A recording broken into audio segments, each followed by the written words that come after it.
Hey everyone, I'm Zorine. And I'm Dan. How you doing? Good, thank you, Dan.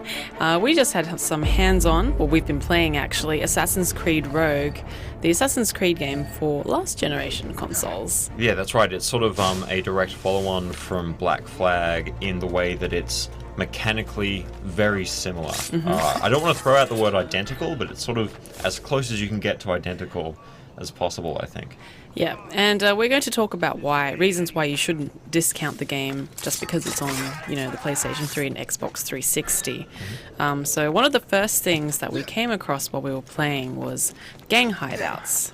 Yeah, so gang hideouts are these kind of restricted areas where you need to infiltrate them on foot, and they have these special conditions set up for the things you need to do to take them over, and it has the same sort of requirement where you need to cut the flag down, as in Black Flag, but they also add this character called a gang leader.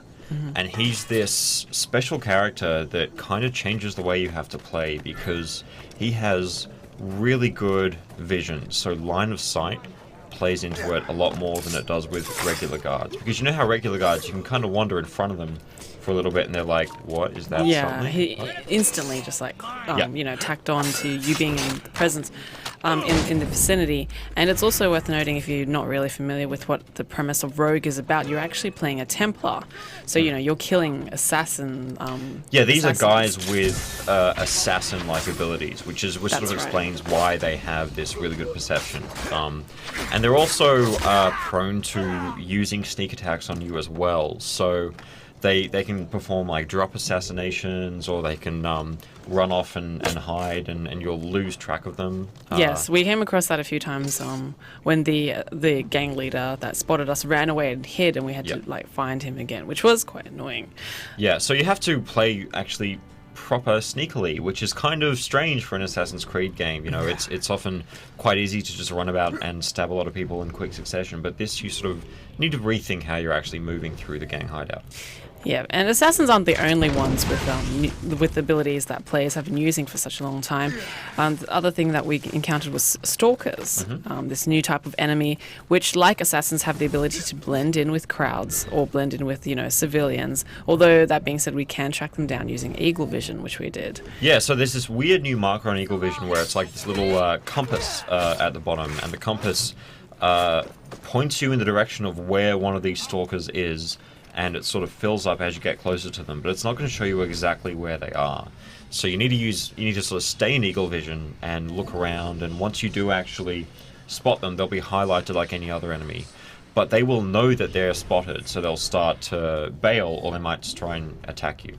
Not always. I mean, I did see you managed to pull off a stealth kill on one, but that being said, you must be worried that because they are also able to do the same to you.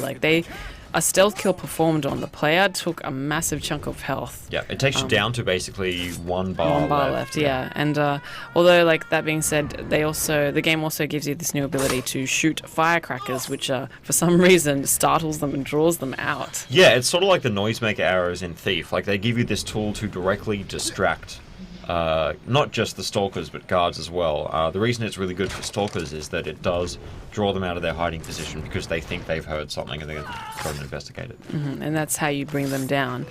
Speaking of new weapons, the ship or the naval gameplay as well has seen a lot of new features introduced.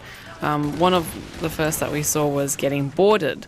So, now your ship is able to be boarded as well. Yeah, it's sort of like a new kind of threat that you have to deal with. Because previously in Black Flag, you were the only one who was capable of boarding a ship. And you could only do that once you had worked it down to a very small amount of health. But now it seems like whenever you get rammed by an enemy ship, there's a chance that they are going to board you after that, because you get knocked off the wheel, you get stunned, and they can use that time to kind of close the distance and throw grappling hooks over. And then you have to sort of just fight off the attackers on your ship. But the thing is, they do a lot of damage to your crew, so it's not just a distraction, it's something that is going to have direct effect on what you're doing next. That being said, you also have this new puckle gun on the ship, which I had a lot of fun shooting. It's kind of it felt like a mounted minigun. Yeah, it's like a really early machine gun right. mounted to the ship, and it's kind of a replacement for the swivel guns which you used in Black Flag to shoot weak points once you had blown them open with the cannons. The difference here is that the swivel guns would automatically track and lock onto a weak point, but the puckle gun comes up with its own crosshair and you have to sort of manually aim it. And it lets you take out a lot of weak points in quick succession, but you can also use it anytime you want to sort of just try and damage the ships or shoot fire barrels or get rid of ice that's blocking the way. Yeah, I mean, it was effective closer, I found. Further away, you want to stick to using the mortar and, the cannons, but, the puckle gun is a nice option to have once the enemy ship gets a bit closer. Yeah, definitely. So I think that's pretty much it for all the new stuff we played in Assassin's Creed Rogue. That's right. For more coverage, check out GameSpot.com.